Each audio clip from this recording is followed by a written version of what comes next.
Are we live? We are. Good morning, everybody. So I'm so excited to be here this morning to celebrate the launch of the book, Overcoming Self-Sabotage. This book is a must read for so many of us because who hasn't experienced a time in their life when they have sabotaged their own best efforts and gotten in the way of achieving their full potential?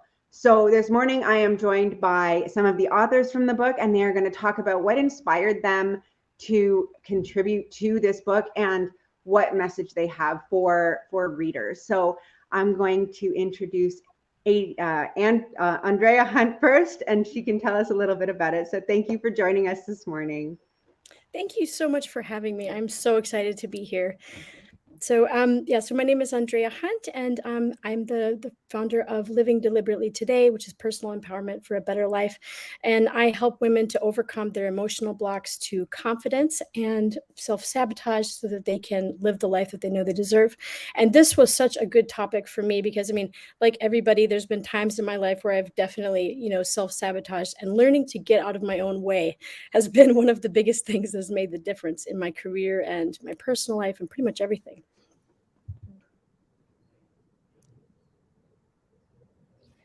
Awesome. And so what is one tip that you share for people when it comes to overcoming self-sabotage? So first of all, I always start with understanding why we're doing it. Does it come from a fear? Does it come from a limiting belief, something that stops us, or maybe something that makes us act out in a way that we procrastinate, or maybe we blame instead of taking accountability for something that we want to do. And so what I like to do is to get to the heart of it so that once you understand what you're doing, and you could be like, okay, where is this showing up? What am I doing? Let's be honest with ourselves here, because that's always the hardest things, because we're doing it, but we have all these reasons and excuses why we're like, it's not my fault, it's this and that and whatever.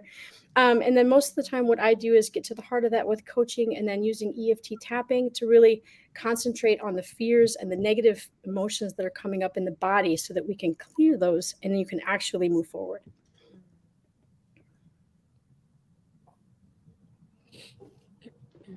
Sorry, amazing. What's the name of your chapter? Overcoming self-sabotage, like emotional health and personal empowerment using EFT tapping. Fantastic. Thank you. And Hannah, why don't you tell us a little bit about what inspired you to be a part of this book and about your chapter? Well, good morning, everyone. My name's Hannah Libas. I'm one of the founders of She Rises Studios, but I'm also one of the co-authors in the book, Overcoming Self-Sabotage. And I actually created the book title from a personal experience, or a journey, I should say, of experiencing that self-sabotage for almost my whole entire life. And I really wanted it to speak volumes to women, to help them understand, like, what is happening? Why am I always self-sabotaging every single thing that I do? Why am I hearing the chitter chatter? How can I overcome it?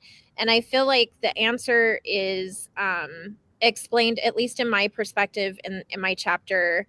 But I also want to clarify that everyone in the world experiences a form of self-sabotage. There is no one person that's never had or can say that they haven't had some form of it happen to them. So it's never going to stop. But there's ways to manage it, there's ways to understand it, and there's ways to understand what the triggers are. And that's really what I wrote about, was that aspect of it. Like, in other words, there's no cure, right? But there's ways for us to understand, why do we do that? What are the triggers? How can we manage those triggers? And what does that look like long term? So that's where I wrote from, was that side of it. I really hope with this book, we've written so many self-help books over the last 3 years.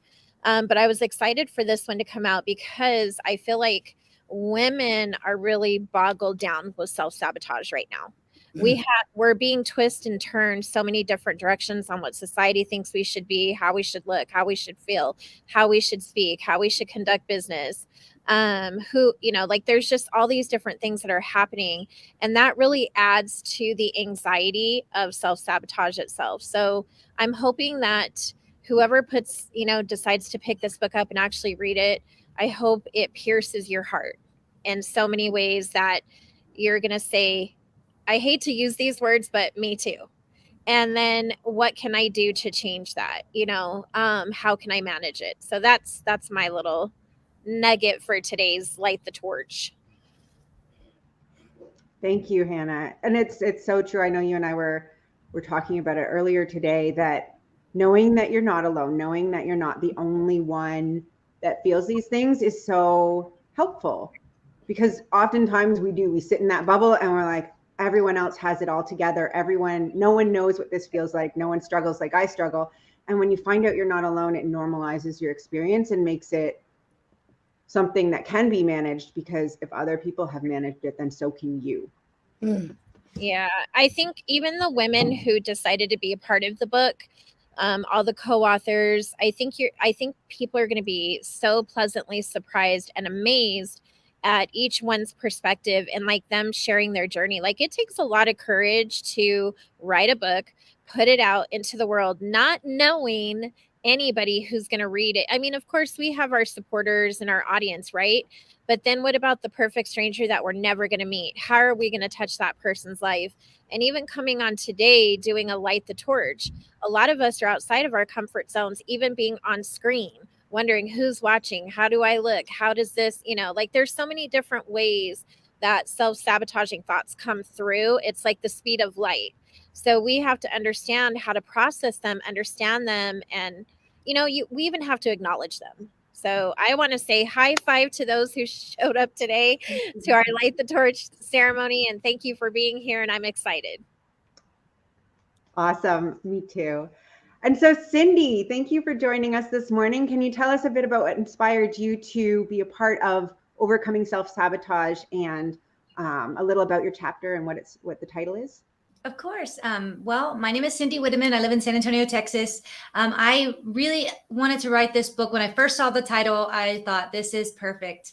All my life, I have always been kind of, shy and felt weird and felt different than everyone else, and wondered why it was that, only I experienced all of this, and why everyone was always looking at me, or I was, weird because I thought that, you could do these amazing things. And I know all of my life, I thought, or I was told, you can't, you got to do this, you have to do that. You're a woman.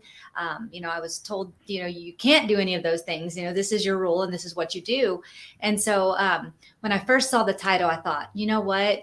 I went through this. I've been able to overcome it. Still struggle with it every day. I say overcome, but I mean, at least now I have the tools to kind of know how to push through and do it anyway, I love that saying, if it's to be, it's up to me. And I just live by that. And every time I get scared, I think, what? This is perfect. This is a good thing, because I'm going to overcome it and I'm going to get better and better. And I really felt like if I shared with everyone that, you can overcome it. You have that. Fear is actually a good thing, because that means you're pushing into a new chapter of your life, or into a new business, or into a new journey. And every journey, whether it be good or bad, can be wonderful, because you can either do wonderful things with it, or you can learn and grow and do better with it. So that's why I wanted to write this book and co-author it. And then the name of my chapter is "Whether You Think You Can or You Think You Can't, You're Right." Because I think so often we all think, I can't. And they're in a fear and that self-sabotaging and those limited beliefs. But if you can believe it in your mind, you can really hold it in your hand. You can really do great things with it. So that's why I named my chapter, "If You Think You Can, You Can. If You Think You Can't, You Can't." That's so true. It's funny. I have that quote on my wall as well, because Me too. What you believe is what matters. And yeah, it's funny that you mentioned, being quiet and being different. When I was younger, I was very quiet and very different. And it wasn't until I got older that I realized, my difference was in fact my superpower. So I think I love that you spoke to that and shared that for so many women. So thank you, Cindy. Katie, it's nice to have you on with us today. Can you tell us a little bit about what inspired you to contribute to this book and a bit about your chapter? Sure. And thank you for having me on, and thank you for the opportunity to be part of this book. So self-sabotage is something that I've dealt with for quite some time. One second. My 3-year-old decided to join us. But anyways, so it's always been kind of a hindrance. You know, I grew up technically as an only child. I do have older brother and sisters, but they were already out of the house. They graduated. So there's a 20-year difference between us. So I grew up doing that. I grew up a little awkward because I was also homeschooled. And so I kind of had the mindset of, you know, kind of what Cindy said, of if you can do it, you can do it. If you can't, you can't. And so a lot of times I was going, I can't do this, I can't do that. But I accomplished so much. However, you know, I still ran into issues of where I was going, okay, I can't do this. And then it turns around and I could. So what my book kind of reflects on is my time in the military a little bit, to how I didn't want to become a sergeant because I was afraid that, you know, nobody's going to listen to me, nobody's going to respect me, that kind of thing. And so, and I was also a huge people pleaser, and I still am in a way, but I've, you know, working on overcoming that. So that's where my story is, of how I work through that and how I'm working towards, you know, not being such a people pleaser and standing up for myself and, you know, leading the way. So my title is How to Escape from Self-Sabotage and Find Success. And that's that. Amazing, Katie. I love it. So many of us can relate to what you said. As a, you know, recovering people pleaser, it definitely resonates with me. So thank you for sharing. Tamara, it's great to have you on here. Could you tell us a little bit about what inspired you to contribute to this book and a little about your chapter? Sure. So I was actually visiting with Julie. I'm going to screw her last name up, but I know her very well. Gosh, I don't want to screw the last name up. But anyway, Julie. So she's familiar with She Rises Studio, and she's written some chapters in a couple of books. And so I was visiting with her and her husband, talking about some other financial stuff. And you know, we were just talking about doing things that we've always wanted to do. And she was sharing with me how she wrote a couple of chapters in some books and things like that. I was like, oh yeah. I said, my friend's been on to me about it and things like that. I said, but my thing is, it's just like I need guidance on how to get started, because sometimes you sit with a pen and a piece of paper and it's kind of like, okay, how do I start? Where do I start? Do I need to start from the beginning? Do I need to tell the whole story? Oh, wait, if I start here, it doesn't seem right. Maybe I should tell more. Maybe I should tell less. And my mind was just doing all kind of stuff. And so I was like, and then I was like, okay, Lord, if you send me some structure and just for somebody to tell me what to do, then I'll do it. And then so when I visit with her, she's like, oh yeah, I just went through She Rises and they just tell me what to do and I do it. I was like, yeah, I need somebody to tell me what to do, you know, and I'll do it. And I'm a big delegator. Don't get me wrong. I can delegate stuff and tell people what to do. But in that particular thing, I needed somebody to guide me and kind of like just say, hey, this is what I need you to do. This is when I need to have it done. I'm like, oh, okay, I can do that.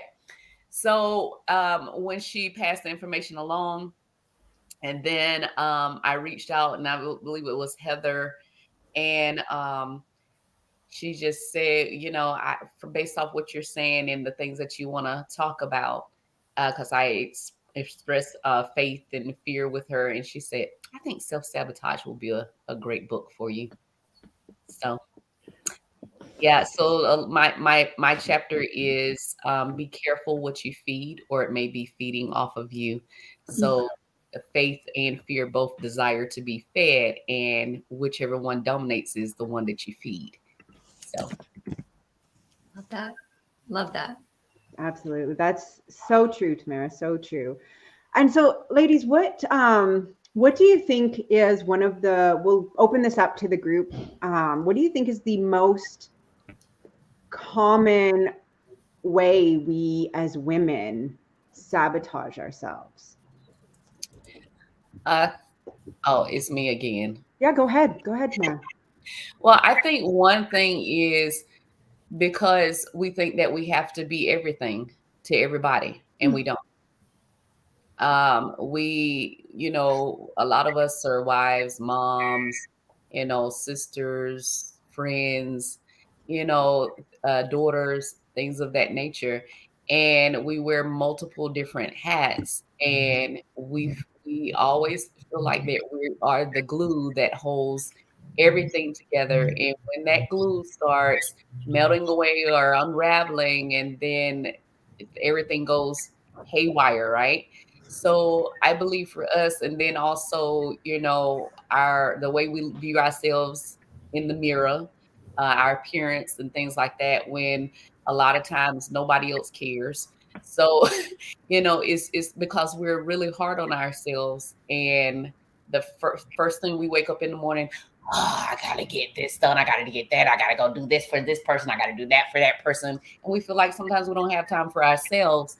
And then before we get out of the bed, we just start unraveling because of being overwhelmed with the duties of being a woman. I would say comparison. I think women are constantly comparing themselves to others, whether it's in life or business. Oh, I wish I looked like her. Oh, I wish I had her hair. What am I doing wrong in my business? Why don't my kids do that? I think one of the biggest issues in self sabotage is we're always comparing ourselves to others. And we're always trying to, I feel like part of self sabotage is someone mentioned earlier, people pleasing, not knowing when to say no or yes, establishing boundaries, and really sticking to those boundaries. I believe that we have to understand ourselves, how we want to be treated, seen, heard, respected, trusted, like all of those things. But in order for people to understand that, we have to show them. And a lot of it comes from feeling unworthy, just not, you feel like you don't deserve the best of the best. But the answer is you do. There's nothing that anyone has done on this screen or anywhere in the world that defines that we don't deserve goodness. So I think that's a big factor, is the comparison and just that feeling of unworthiness and knowing where to put it. And I have a big, huge chuck it bucket, and I just put it all in there. Sometimes I go back to the bucket, I pick it back up, and then I'm like, yeah, this is yucky, so I got to put it back in the chuck it bucket. And it's a process. It's a process, it's progress. And self-sabotage too, a lot of us are looking for like this perfection, like we believe there's this perfect ideal way things should be, and the truth is that doesn't exist either. So Right. you got to put it in the chuck it bucket. Yeah. I think the other one we do is we talk ourselves out of a lot of great things that we could do. That's why when I started my nonprofit, the first thing I did was immediately come up with a business plan, build a website within 24 hours and like put it out there. Because I knew that if I sat on it, that I would overthink it and convince myself that it was a dumb idea and then nobody was going to like it. And I would be concerned what people were going to say about me and what I'm doing. And so it was really important to me that like, okay, the next time I have a really good idea, I'm going to do it right now, strike while the iron's hot, put it out there, and then get the worst part over with, and then build. And I think that a lot of times in my life, and I'm thinking that a lot of people can relate to that, is that you just talk yourself out of so many different things. Starting that new business, writing that book, doing all the great things that your mind comes up with, all the great ideas. We just talk ourselves out of it, and then we never accomplish it. So I think that's a big part of my own self-sabotage. And that's how I learned to deal with it, was just strike while the iron's hot. I love what you said there. I think I would add to that just that, like, sometimes you get stuck in we get stuck in all or nothing thinking like I have to be 100% perfect in order to do this, or it's not 100% the right time, or the website isn't 100% there, or, the graphic is not 100% perfect. And so we end up kind of staying in that little safe zone because, oh gosh, what would happen if we put it out there and, somebody had something to say about it because it wasn't, this impossible standards that we might make for ourselves. Absolutely. Such great advice, ladies. Thank you, Sarah Jane, for joining us today. I know it's very, very early where you are. I'd love for you to tell the audience a little bit about what inspired you to join this book and a little about your chapter. Thanks, Angela. And hi, everybody. Good to Hi. be here from Melbourne, Australia. Yeah, it's about 1:20 a.m. here. So I had a little sleep and then got up. So I'm glad to be here. So, yeah, for me, I mean, self-sabotage has come up in many ways, particularly when I started an online business in 2021.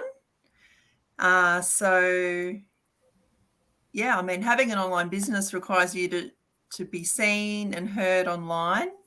And, you know, it can put a little bit of pressure on you, you know, to show up consistently.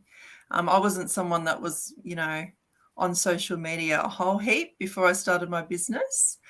So, yeah, I had to really, you know, step up and be willing to be seen and heard. And yeah, I found that challenging, especially having, you know, a little son, because at the time when I started my online business, he was 9 months old. So, you know, just juggling motherhood and having a business at the same time, you know, has its challenges. But I think for me, it was just about being, you know, showing up online authentically as myself, and sharing, you know, my story, my dreams, what I'm actually doing with this business is pretty different to just sharing, you know, something simple online like people do. You know, you got to show up in a whole different way. So definitely self-sabotage has come up, especially when you set big goals for yourself. I found, you know, to set a big goal for myself was scary. And then, you know, I'd do it and sort of like be a little bit, you know, doubtful. And then, yeah, then you actually have to actually show up to achieve that goal. And that's where the self-sabotage came in.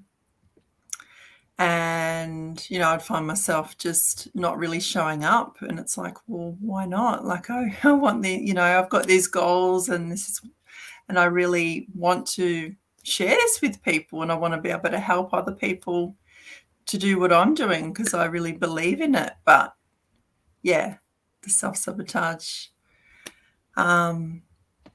was there. And also I found, you know, this coming up also being part of the couple of books with Angela, the anthology series of Mum Magic. The self-sabotage definitely came up there as well, because, you know, I'm having to share something that I've done and that I am proud of, but, you know, it kicked back in. And also I started a challenge, a 90-day gratitude challenge earlier in the year, where so this is a way for me to show up online on video every day. I'd share my gratitude, something I'm grateful for every day online. I started, and then I sort of found myself procrastinating, and then sometimes not showing up, and then I'd start again, and then it would, yeah, things would come up. I'd get overwhelmed, and then, you know, just wouldn't show up.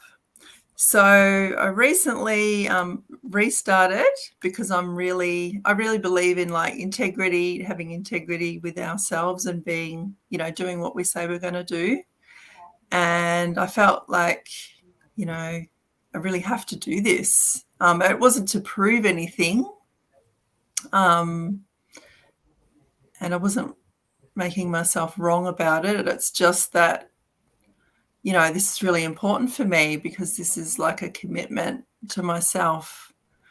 a small commitment, and if I can do that consistently, I can, you know, show up in my business consistently. So it's sort of like, you know, an opportunity just to start small and just sharing myself authentically, like what I'm grateful for.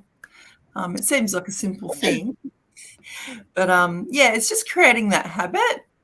I think that's the key, because it can take a while to create habits. It can take, you know, so many days. It's different for everyone. But if we can do something consistently, we start to get comfortable with what was uncomfortable before. And yeah, so I think it's a work in progress. Like, it's something for me that still comes up all the time. But it's just, Well, not thank you, allowing it Sarah, to for sharing. Unfortunately, we have about 3 more minutes. So thank you so much, ladies, for coming on and sharing. Are you all excited about the book release today? Look alive!